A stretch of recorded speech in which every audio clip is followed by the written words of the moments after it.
પ્રકરણ 8 તત્વની પ્રાપ્તિમાં બધા યોગ્ય છે. તારીખ 10/8/1981. સત્ય તત્વ બધા એની મેળે પ્રાપ્ત છે, પરંતુ એ બાજુ આપણી દ્રષ્ટિ નથી, તેથી એ અપ્રાપ્ત છે એવું જોવામાં આવે છે.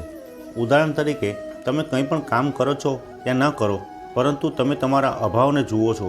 હું નથી એવો પોતાની હયાતીનો અભાવ કોઈના પણ અનુભવમાં આવતો નથી, આવી શકતો નથી. આનાથી સિદ્ધ એ થયું છે કે આપણી હયાતી હંમેશા રહ્યા જ કરે છે. ક્રિયાઓમાં અંતર પડી શકે છે, પરંતુ આપણી હયાતીમાં કોઈ અંતર પડતું નથી. પરંતુ મનુષ્યની દૃષ્ટિ ક્રિયાઓની તરફ રહ્યા કરે છે, પોતાની હયાતી તરફ નહીં. એ નાનું મોટું સારું નરસું કરવા પાત્ર મનાઈ કરેલું વગેરે કર્મ કરતો રહે છે અને પોતાને એ કર્મનો કર્તા માનીને રહે છે. પરંતુ એની દૃષ્ટિ એ તત્વ તરફ જ જતી નથી કે જેમાં કર્તા ટકી રહ્યો છે ને જે કર્તાનો પ્રકાશક તેમ આશ્રય અને પ્રતિષ્ઠાન છે. એ જ્ઞાન અને પ્રકાશરૂપ નિર્વિકલ્પ તત્વનો કદી અભાવ થતો નથી. એટલે જ પોતાની હયાતી હંમેશા ચાલુ જ રહેલી છે. આ જ આપણું સ્વરૂપ છે. એનું જ્ઞાન જ સ્વરૂપનું જ્ઞાન છે. આના તરફ દ્રષ્ટિ જેવી એ જ સ્વરૂપ બોધ છે. પહેલું અંતઃકરણ શુદ્ધ થશે, પછી એનો અનુભવ થશે. આ પ્રક્રિયા શાસ્ત્રોની છે અને ઘણી સાચી છે. પરંતુ અંતઃકરણ શુદ્ધ થયા વિના આપણે તત્વની પ્રાપ્તિના અધિકારી નથી થતા એવું હું માનતો નથી. મનુષ્ય માત્ર કેવળ તત્વની પ્રાપ્તિને માટે જ છે. ભગવાન પોતાની હેતુવિહીન કૃપાથી જીવને મનુષ્ય શરીર આપે છે. કોઈક વાર કૃપા કરીને મનુષ્યનો દેહ પ્રભુ કોઈ પણ જાતના હેતુ વિના સ્નેહપૂર્વક આપે છે. તેથી તો મનુષ્ય શરીરની સાથે મુક્તિનો પૂરો અધિકાર પણ ભગવાન આપે જ છે.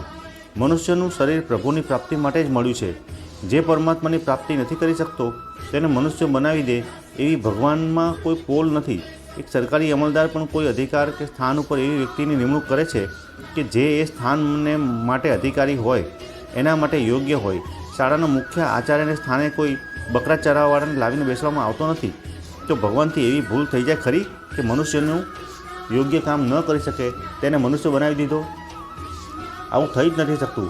જ્યારે મનુષ્યનું શરીર આવી મળ્યું હોય ત્યારે તત્વની પ્રાપ્તિનો અધિકાર જ મળી ચૂક્યો છે. હવે મનુષ્ય પોતે જ પોતાની હાર માની લે તો તે એની ભૂલ છે. કહેવામાં આવે છે કે અશુદ્ધ અંતઃકરણવાળા મનુષ્યને તત્વનું જ્ઞાન કેવી રીતે થાય? હું કહું છું કે અશુદ્ધ અંતઃકરણવાળો મનુષ્ય અંતઃકરણ દ્વારા તત્વને જાણી શકતો નથી, પરંતુ તત્વ તો અંતઃકરણની પેલે પાર રહેલું છે. શું પોતાની હયાતી અંતઃકરણના હાથની વાત છે? નહીં. અંતઃકરણ એ તો એક કરણ સાધન છે અને જીવ પોતે તો કર્તા છે. કરણ કર્તાને વશ છે. કર્તા કંઈ કરણને વશ નથી હોતો.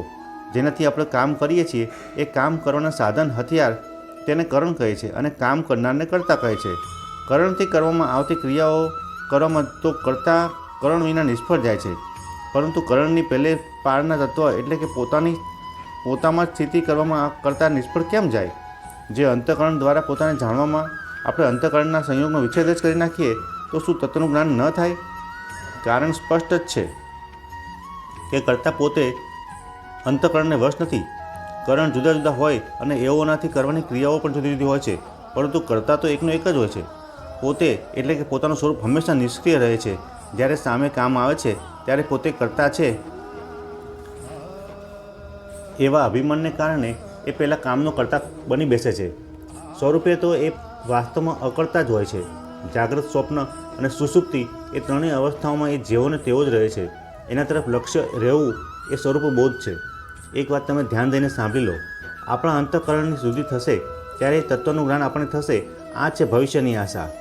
તત્વની પ્રાપ્તિને માટે ભવિષ્યની આશા તો ભારે અડચણ કરનારી છે, કારણ કે તત્વની ભૂત, ભવિષ્ય અને વર્તમાન એ ત્રણેયમાં છે અને ત્રણેયથી પર પણ છે. એવા કોઈ દેશ, કાળ, વસ્તુ, વ્યક્તિ કે અવસ્થા, પરિસ્થિતિ વગેરે નથી કે જેમાં તત્વ રહેલું ન હોય. એ તત્વમાં દેશ, કાળ, વસ્તુ વગેરે કશું છે જ નહીં. જ્યારે આવી વાત છે ત્યારે બતાવો કે કયા દેશ, કાળ, વસ્તુ, પરિસ્થિતિ વગેરેમાં આપણે એને જાણી શકતા નથી કે પ્રાપ્ત કરી શકતા નથી. આપણામાં કરણ નથી, એનામાં કરણ નથી, પછી એને જાણવામાં વાર શી? કરણ દ્વારા એ તત્વને જાણવામાં આવ્યું હોય એવો આજ સુધીમાં કોઈ થયેલ નથી. તત્વને જાણવાની વેદાંતની જે પ્રક્રિયા છે તેમાં પહેલો વિવેક, પછી વૈરાગ્ય, સમાધિ, 6 સંપત્તિ, મુમુક્ષા એ 4 સાધનો સંપન્ન કરવામાં આવે છે. પછી શ્રવણ, મનન, નિધિધ્યાસન, ધ્યાન એ પણ સાધન કરવા પડે છે. એ પછી તત્વ એ પદાર્થનું સંશોધન થાય છે. એ સંશોધન પછી બીજવાળી સમાધિ થાય છે. અહીં સુધી અંતઃકરણ પ્રકૃતિનો સાથ હોય છે. અંતઃકરણ સાથેના સંયોગનો તદ્દન વિચ્છેદ થયે બીજહીન સમાધિ થાય છે. જ્યારે બીજહીન સમાધિ થશે ત્યારે તત્વનો સાક્ષાત્કાર થશે. આ પ્રક્રિયા અંતઃકરણ દ્વારા તત્વ તરફ જવા માટે છે. પરંતુ અમે કહીએ છીએ કે આટલું બધું કરવાની કંઈ જરૂર જ નથી. તત્વમાં અત્યારે જ પણ સ્થિતિ થઈ શકે છે. માત્ર એ પ્રાપ્ત કરવાની ઉત્કંઠા ચાહનામાં ઉણપ છે અને એને કારણે વાર થઈ રહી છે. તત્વની પ્રાપ્તિ માટે હું કોઈને અયોગ્ય માનતો નથી. માત્ર એ પ્રાપ્ત કરવાની ઈચ્છામાં ઉણપ માનું છું. ઈચ્છામાં ઉણપ ન હોય તો તત્વનું જ્ઞાન થશે એ વાત પાક્કી જ છે. તત્વ તો હંમેશા એવું ને એવું જ છે. એને તત્કાલ જાણી શકાય છે. માત્ર એ તરફ આપણી દૃષ્ટિ નથી. એને આ રીતે સમજો.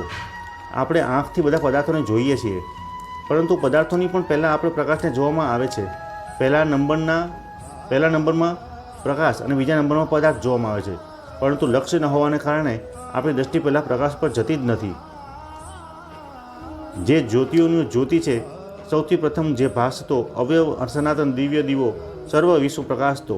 તેથી તો એ તત્વ સૌથી પહેલું જોવામાં આવે છે. એની અંદર બધું જ કંઈ છે.